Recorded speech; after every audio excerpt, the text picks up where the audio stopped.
오늘 주제는 비판하지 말라라는 명령으로 시작합니다. 언뜻 보면 이 1절을 보시면 비판을 받지 않기 위해서 비판하지 말라. 그러니까 비판을 하지 말라라고 하시는 이유가 내가 상대로부터 나를 보호하기 위해서, 타인의 비판으로부터 내가 비판받지 않기 위해서 비판하지 말라라고 읽혀지는 말이기도 하지만 그렇지 않습니다.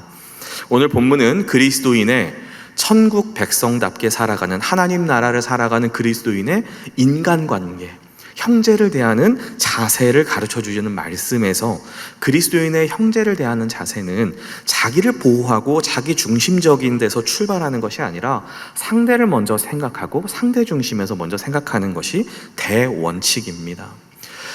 마태복음 7장 12절은 너무나 잘 알려진 황금률이라고 알려진 말씀입니다. 7장 12절을 잠깐 보시면, 그러므로 무엇이든지 남에게 대접을 받고자 하는 대로 너희도 남을 대접하라. 이것이 율법이요 선지자니라. 너무나 잘 아시는 말씀일 텐데요. 여기에도 어떤 원칙이 드러나고 있습니까? 형제에게 받고 싶은 것이 있으면 먼저 받아내라는 것이 아니고 오히려 먼저 주라는 원리가 있죠. 내가 먼저 받기보다 받고 싶은 것이 있다면 먼저 줄 때 받을 수 있다는 것을 말씀합니다.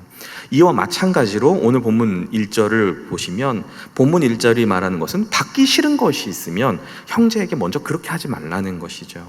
그러니까 비판하지 말라라는 이 말씀은 내가 비판받지 않으려고, 나를 지키려고, 나를 보호하기 위해서 누군가가 명백한 잘못을 했고 분명히 고쳐줘야 되는데 그것도 눈 감고 못 본 척, 모른 척, 안 들은 척 하라는 말이 아니고, 비판, 판단을 하지 말아야 할 이유는 나를 위해서가 아니라 상대를 위해서라는 것입니다.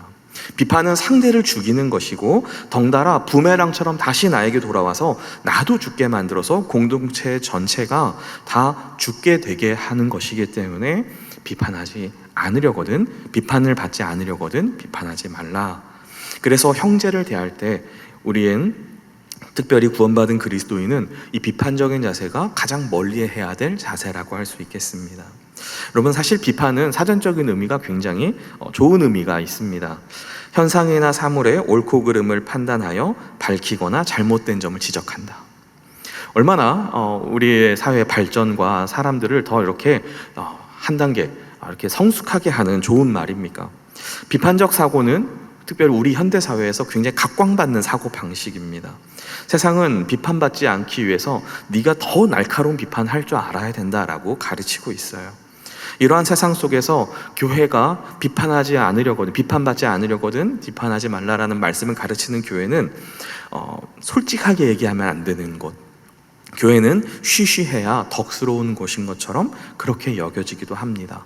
그렇지만 오늘 본문의 목적도 비판을 아예 전면 금지해라 라는 얘기는 아니에요. 오늘 말씀 5절 한번 보실까요? 5절 마지막 그 단락을 보시면, 그 후에야 밝히 보고 형제의 눈 속에서 티를 빼리라. 이 말씀의 흐름 속에서 주님이 가르쳐 주신 마지막 부분의 결론은 밝히 보아서 형제의 눈 속에는 티를 빼주어야 된다는 얘기를 하는 거예요.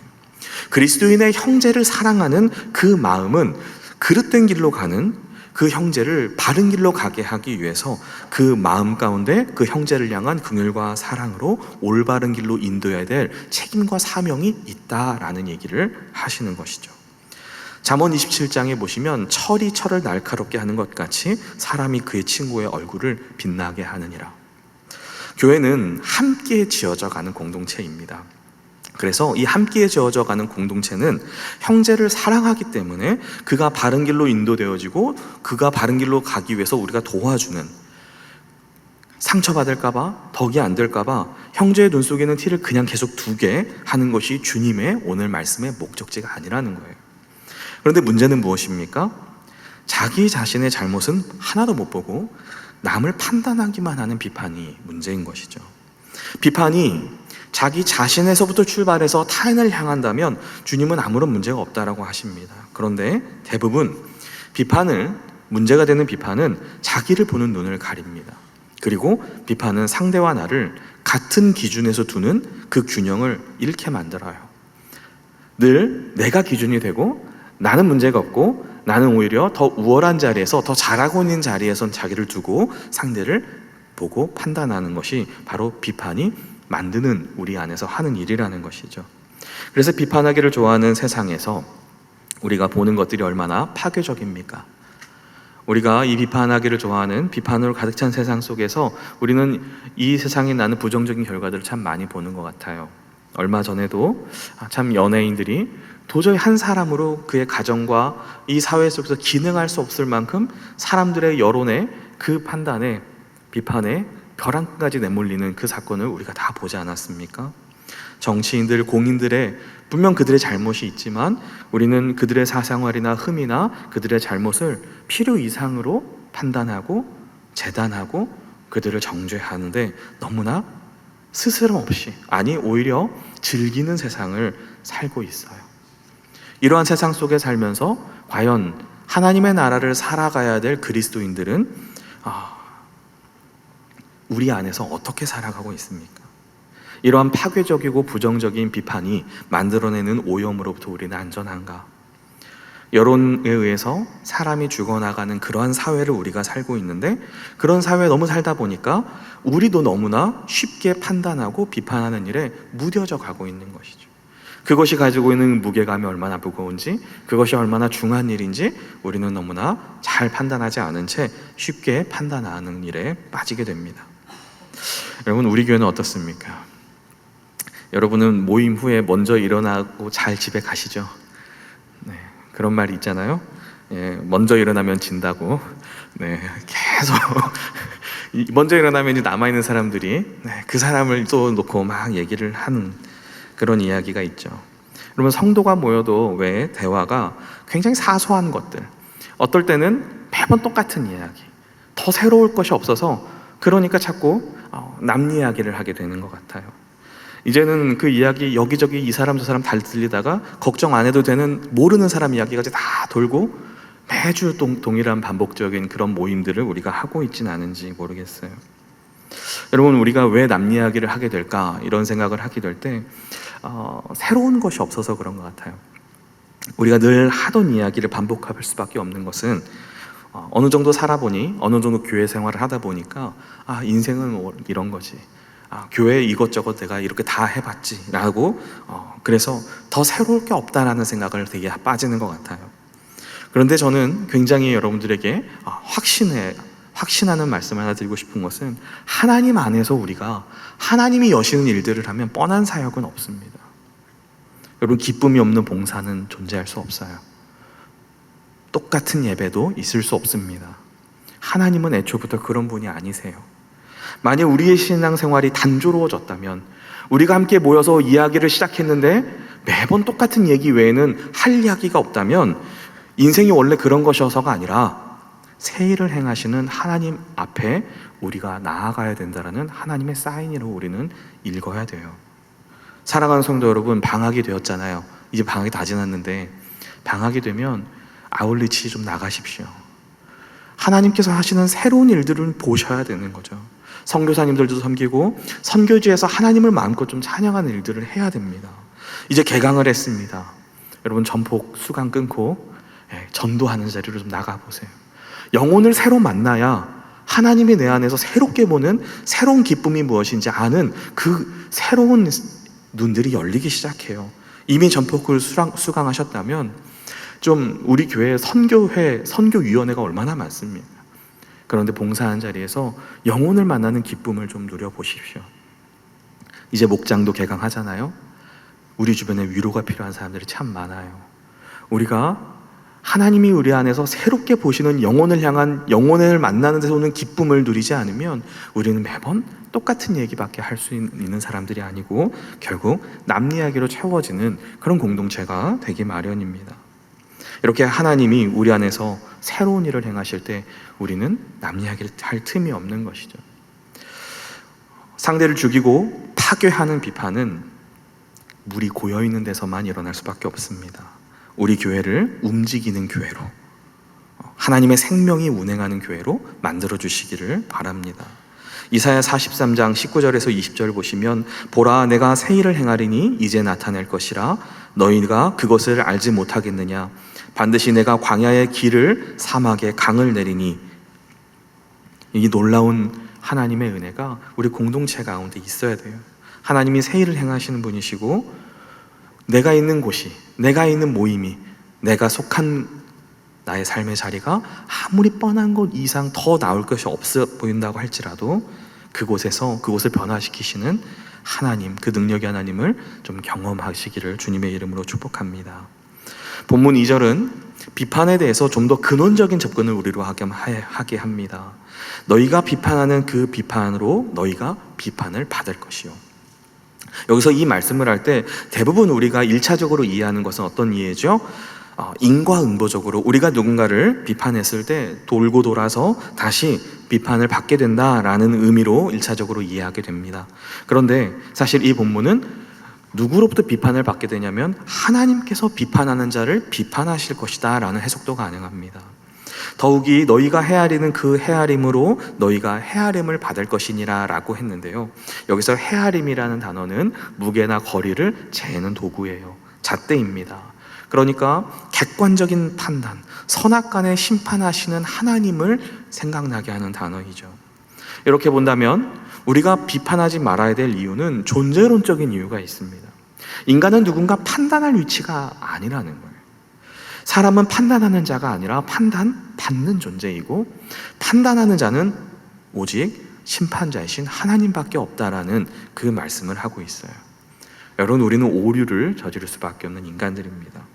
우리는 타락한 인간이기에 사실 서로가 다 누구를 판단할 입장이 아니에요. 그러므로 그리스도인이 자기의 형제를 함부로 판단할 때 그것은 하나님의 자리에 스스로 앉게 되는 것입니다. 여러분, 사실 이 말씀 보면 너무 무섭다는 생각하지 않으신가요? 저는 이 말씀을 이렇게 묵상하면서 이제는 댓글 같은 거 함부로 쓰면 안 되겠다라는 생각을 하게 됐어요. 요즘 너무나 SNS나 유튜브나 개인 방송들, 뉴스들의 자기의 의견, 개인적인 의견을 너무나 쉽게, 너무나 자유롭게 개진할 수 있는 그런 때다 보니까 그것이 분명히 순기능을 할 수도 있겠지만 대부분은 그것으로 인해서 익명성에 숨어서 누군가를 판단하고 비판하는데 굉장히 마음에 거리낌 별로 없이 쉽게 접근하게 되는 것 같아요. 시대와 환경이 우리로 하여금 판단자에 더 쉽게 서도록 조장하는 환경이 있다라는 것이죠. 야고보서의 말씀을 한번 들어보십시오. 형제들아, 서로 비방하지 말라. 형제를 비방하는 자나 형제를 판단하는 자는 곧 율법을 비방하고 율법을 판단하는 것이라. 내가 만일 율법을 판단하면 율법의 준행자가 아니요 재판관이로다. 입법자와 재판관은 오직 한 분이시니 능히 구원하기도 하시며 멸하기도 하시느니라. 너는 누구이기에 이웃을 판단하느냐. 하나님의 자리에 앉는다라고 얘기하니까 좀 억울한 생각이 드는 것 같아요. 때로는 우리가 어떤 사람은 그 말을 들을 만한 사람이 있거든요. 어떤 사람은 들을 만한 짓을 했기 때문에 우리가 좀 말을 하고 싶을 때가 있어요. 저 사람은 저 말 들어도 이렇게 생각할 때가 왜 없습니까? 이런 생각마저도 잘못됐다 그러면 약간 답답하겠는데 그것이 하나님의 자리에 스스로 올라가는 것이다 라고 하니 사실 좀 억울하기까지 하는 측면도 있어요. 그런데 주님이 이렇게까지 가르쳐 주신 이유는 우리를 위한 것입니다. 그분이 상황 판단을 잘 못하시는 분이셔서가 아니라 오늘 본문을 보시면 그분이 심판자로서 우리를 구원하시기 위해서 우리로 하여금 너희는 판단하는 자리에 가급적 조심히 서지 않기를 기대하시는 것이에요. 2절에서 비판을 받을 것이요 라는 이 문장은 신적 수동태로 그 주어가 하나님입니다. 즉 하나님께서 종말에 그 언행을, 그 사람의 판단을 똑같은 방식으로 심판하시겠다라는 의미예요. 비판받아 마땅한 사람도 하나님의 심판대에 서지만 비판한 사람도 하나님의 심판대에 동일한 기준으로 하나님께서 심판하실 테니 너희를 구원하기 위해서 함부로 비판하는 자리에 서지 않기를 주님은 우리에게 엄중하게 말씀하시는 것이죠. 그때 너희가 비판하는 그 비판으로 너희가 비판을 받을 것이요 너희가 헤아리는 그 헤아림으로 너희가 헤아림을 받을 것이니라. 이 말씀 그대로 우리가 형제에게 했던 만큼 가혹하면 가혹한 대로, 엄격하면 엄격한 대로 그렇게 하나님은 우리를 그렇게 대하시겠다는 거예요. 그런데 이 말씀을 보니까 하나님께서 그러면 우리의 태도와 우리가 형제를 대한 태도에 따라서 심판의 기준이 왔다 갔다 하시겠다는 것인가? 그것이 아닙니다. 하나님은 우리가 형제를 대한 태도를 문제 삼으시겠다는 거예요. 처음부터 말씀드렸죠. 오늘 이 말씀에 비판하지 말라라는 이 단락은 하나님 나라의 그리스도인이 형제를 대한 태도, 그리스도인이 타인을 어떻게 관계를 맺는지에 대한 말씀이다라고 말씀드렸어요. 하나님이 우리 가운데 비판하지 말 것을 말씀하시는 가장 존재론적인 이유는 우리의 형제를 대한 태도를 보고 내가 너를 대하겠다라고 그렇게 말씀하시기 때문입니다. 사랑하는 성도 여러분, 용서받은 죄인은 은혜가 무엇인지 아는 사람 아닙니까? 형제를 긍휼의 눈으로 보시기를 주님의 이름으로 부탁합니다. 마태복음으로 5장에서 보았잖아요. 팔복 다섯 번째 복이 무엇입니까? 긍휼히 여기는 자는 긍휼히 여김을 받을 것입니다. 우리가 상대를 긍휼히 여김은 노력의 일이 아니라 용서받은 자들은 긍휼이 무엇인지 알기 때문에 이제부터는 상대를 긍휼에 기초한 관계로 맺어내고 그 대하게 되겠다라는 것이죠. 그런데 그게 참 잘 안 되죠. 주님도 진짜 우리가 잘 못하는 걸 아십니다. 우리가 얼마나 자기 객관화가 안 되는지 주님이 더 잘 아시는 분이세요. 그래서 우리에게는 늘 나에게는 관대한데 타인에게는 엄격한 그런 습성을 우리가 가지고 있는 것을 주님은 다 파악하시고 먼저 주님은 우리에게 이러한 이야기를 좀 해주시는 것 같아요. 다윗의 이야기 한번 좀 생각해 봅시다. 다윗이 선지자 나단이 찾아왔어요. 그 이야기 잘 아시죠? 나단이 왜 찾아왔습니까? 한 이야기를 들려줍니다. 가난한 자와 부자가 살고 있었는데 어느 날 부자에게 손님이 찾아왔어요. 그 손님을 대접하기 위해서 자기의 많은 양 중에 양을 택한 것이 아니라 가난한 자가 딱 한 마리 키우고 있던 암양, 자기 딸처럼 여기는 그 암양을 잡아서 손님을 대접했다는 이야기를 들려줘요. 여러분, 다윗이 그때 어떻게 반응합니까? 몹시 흥분하여 당장 그 부자를 죽여야 된다. 죽어 마땅한 자입니다. 그렇게 얘기합니다. 우리는 다윗에게서 바로 이 오늘 본문이 얘기하는 자기 자신을 보지 못하고 상대를 비판하기를 좋아하는 한 사람을 발견하는데요. 나단이 그에게 이렇게 얘기하죠. 당신이 그 사람이라. 내가 칼로 햇사람 우리아를 죽이고 그의 아내를 빼앗아 네 아내로 삼았도다. 우리는 자기에게는 관대하고 남에게는 너무나 엄격한 한 사람을 무려 다윗을 통해서 보게 돼요.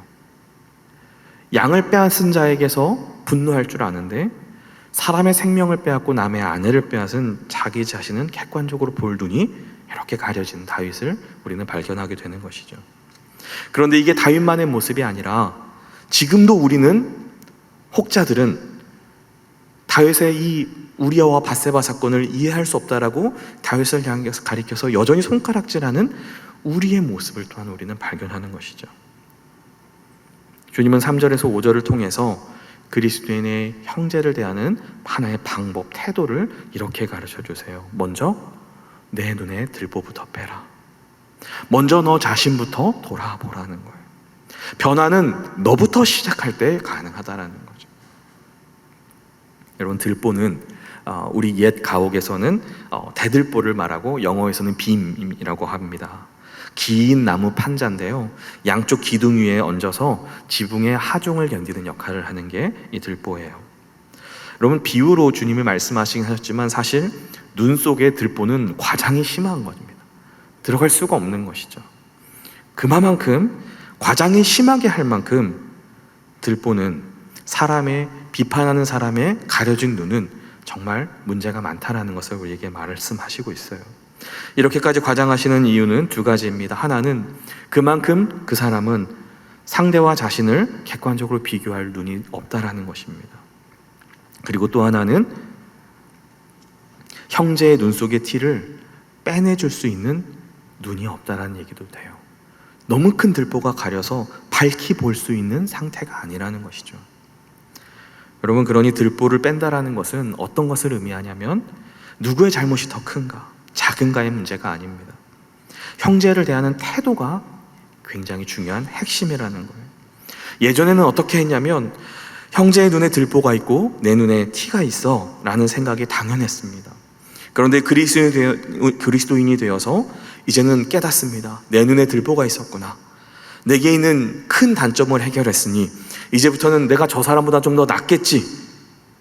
이런 사고방식이 오늘 이 말씀에서 내 눈에 들보를 빼라는 것이 아니고, 형제를 대하는 태도 자세가 바뀌어야 된다는 얘기를 하고 있습니다. 그러니까 이제 형제를 대할 때 내 눈에 들보가 있는가, 형제의 눈에 티가 있는가, 그것이 무엇인가, 누가 더 큰가, 이것이 아니라 항상 나보다 형제를 더 낮게 여기는 자세로, 태도로 누군가를 보는 것이죠. 그래서 내 눈에 들보가 있다는 것을 깨닫는 것이 우리에게 무엇을 말하냐면 나의 영적인 실상을 깨달았다라는 말입니다. 들보를 해결했느냐 아니냐의 문제가 아니에요. 누구의 티끌이 더 크냐의 문제가 아니라 내가 하나님의 은혜가 아니면 살 수 없음을 깨닫는 나의 실상을 보는 것. 그래서 형제를 볼 때 긍휼의 시선으로 볼 수 있는 것, 이것이 들보를 깨달은 자가 보여주는 태도입니다. 그러니 자신의 눈에 들보가 있음을 깨닫는 사람은 이제 3절을 새롭게 보게 돼요. 여러분 3절 말씀 보시면 형제의 눈 속에 있는 티를 통해서 이제는 내 눈 속에 있는 들보를 보는 기회로 삼는 것입니다. 항상 그 사람이 나보다 더 좋아 보이지 않더라도, 이전에는 형제를 보면 흠이 무엇인가, 그것이 자동적으로 보이는 회로가 우리에게 작동했다면 이제는 형제를 보면 새로운 긍휼의 방식의 눈으로 보기 시작하는 것이죠. 형제의 실수와 잘못이 우리 공동체를 힘들게 하고 우리 교회를 힘들게 하고 우리 모임을 힘들게 했다라고 말하는 것이 아니라 끊임없이 형제의 잘못을 통해서 나를 돌아보는 기회로 삼는, 거울로 삼는 그런 공동체가 되는 것입니다. 여러분, 하나님 나라는 이런 나라입니다. 비판과 정죄의 세계가 아니라 은혜의 세계예요. 그래서 누가 더 잘못하냐, 누구의 잘못이 더 크냐는 아무런 의미가 없습니다. 형제의 작은 흠마저도 나의 들보를 보게 하시는 기회로 삼는 나라가 하나님의 나라이기 때문에 형제의 흠은 나를 비추는 거울이 되는 것입니다. 여러분, 이어서 주님이 들보를 빼라 하신 후에 그 다음에 어떻게 하라고 하십니까? 5절 말씀 보시면 밝히 보고 형제의 눈 속에서 티를 빼리라, 이렇게 가르쳐 주세요. 그리스도인 형제를 대하는 태도 두 번째는 이제 들보를 깨달았으면 밝게 본 후에 형제의 눈 속에는 티를 빼라는 거예요. 여러분, 그리스도인의 비판은 형제를 사랑으로 세우고 긍휼로 조언하는 것이어야 합니다. 그래서 들보를 뺀 사람의 눈, 무언가 하나도 보이지 않게 들보가 가려서 눈에 이물질이 잔뜩 낀 그 사람의 눈을 깨끗이 밝게 하여서 형제를 바르게 볼 수 있게 하는 것은 사랑밖에 없습니다. 여러분, 사랑하지 않으면 형제의 티끌 같은 잘못도 용납이 안 돼요.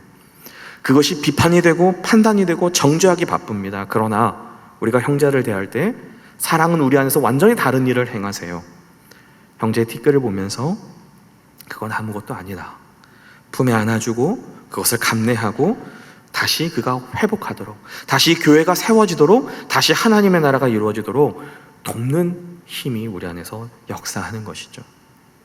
여러분, 그 사랑이 어떤 사람에게만 가능하냐면 들보를 깨달은 사람에게만 가능해요.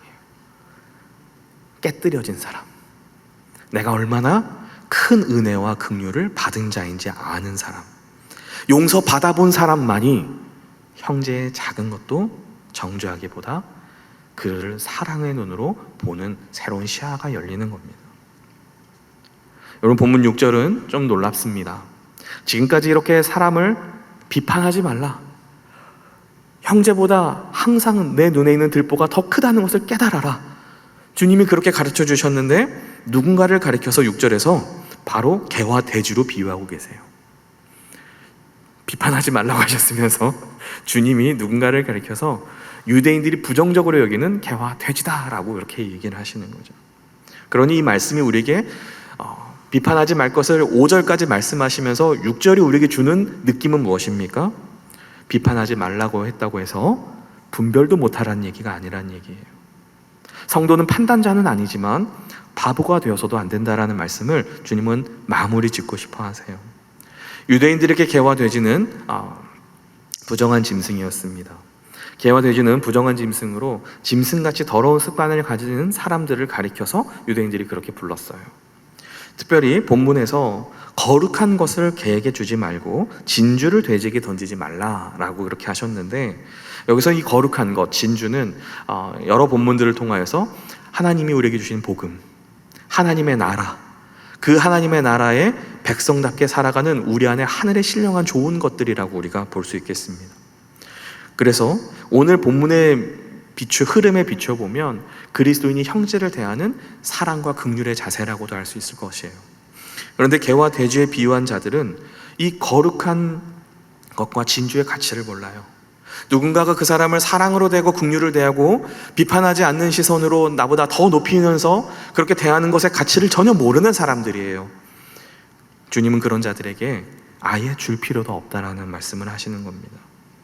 그저 먹을 것 이외에 그 어떤 것도 원하지 않는 개와 돼지에게 거룩한 것과 진주를 먹이려고 주다가 도리어 그들이 이것은 내가 먹을 것이 아니네 라고 생각하게 되면 발로 밟아서 그것을 없앨 뿐 아니라 도리어 그것을 준 사람들, 복음을 전하고 하나님의 마음으로 대하고 하나님의 나라의 백성답게 대한 온갖 좋은 것을 주었던 사람들을 도리어 해하고 찢어서 상하게 할 수도 있다라는 말씀을 하시는 겁니다. 그래서 오늘 본문의 맥락에서 읽으면 이런 자들에게는 사랑으로 긍휼로 충고할 이유가 없다라는 말씀이에요. 알아듣지 못할 뿐 아니라 도리어 해를 가하고, 그래서 주님은 지혜롭게 처신할 수 있을 것을 우리에게 말씀합니다. 우리는 사람을 함부로 판단해서도 안 되겠지만 정말 악한 것을 걸러내는 비판적인 말씀의 기준 또한 잊지 말라라는 주님의 말씀으로 우리는 받아들일 수 있습니다. 이제 말씀을 결론하려고 합니다. 산상수훈은 하나님 나라 안에서 그리스도인들의 삶을 다루면서 다양한 관계 안에서 이 산상수훈은 하나님의 나라와 그리스도인의 삶을 설명하고 있습니다. 그래서 하나님과의 관계, 자기 내면과의 관계, 다르게 말하면 경건생활, 그리고 재물과 세상에 대한 관계를 6장은 쭉 다루었어요. 그리고 이제 7장에서 그리스도인답게 형제와 어떻게 살아갈 것인가를 오늘 본문은 말씀합니다. 그런데 우리는 참으로 늘 상대를 볼 때 틀린 게 바로 보이는 사람들이에요. 틀린 점은 기가 막히게 잘 찾습니다. 여러분 가운데 오늘 제 설교 가운데 발음이 뭐가 틀렸나 이게 쏙쏙 들어오시는 분들 분명히, 왜냐하면 제가 그렇기 때문이에요. 그렇지만 아무리 선한 이유와 동기와 목적이라도 여러분, 우리가 내가 이 사람을 고쳐야지, 내가 이 사람을 바꿔야지, 여러분 그렇게 시작해서는 하나님의 나라는 작동할 수가 없습니다. 하나님의 나라가 함께 지어져 가는 길, 하나님의 우리에게 주신 그리스도의 몸을 함께 이뤄가는 존재로 바라보는 태도와 자세에서 우리는 이 모든 것들이 가능함을 보게 됩니다. 그래서 이제 틀린 것 보기보다는 다름을 좀 보는 눈들을 열었으면 좋겠어요. 비판하지 말라 하시면서 하나님 앞에서 동일하게 구원받는 긍휼 위에 서 있는 자로 형제를 보고 하나님 나라를 우리가 좀 세워나가는 저와 여러분이 되셨으면 좋겠습니다. 이를 위해서 주님의 가르침은 먼저 너부터 바꿔야 된다. 내 눈에 들보가 있음을 알고 나를 바라보신 주님의 그 긍휼의 시선으로 우리가 좀 상대를 보라는 것이죠. 그렇게 바라봄으로 형제도 살고 나도 살고 하나님의 나라를 세워나가는 그 나라를 하나님이 기대하시는 줄 믿고 우리 공동체가 이번 학기에도 이렇게 하나님의 나라 사랑과 긍휼이 작동하는 그런 공동체 다 세워가시기를 주님의 이름으로 축복합니다.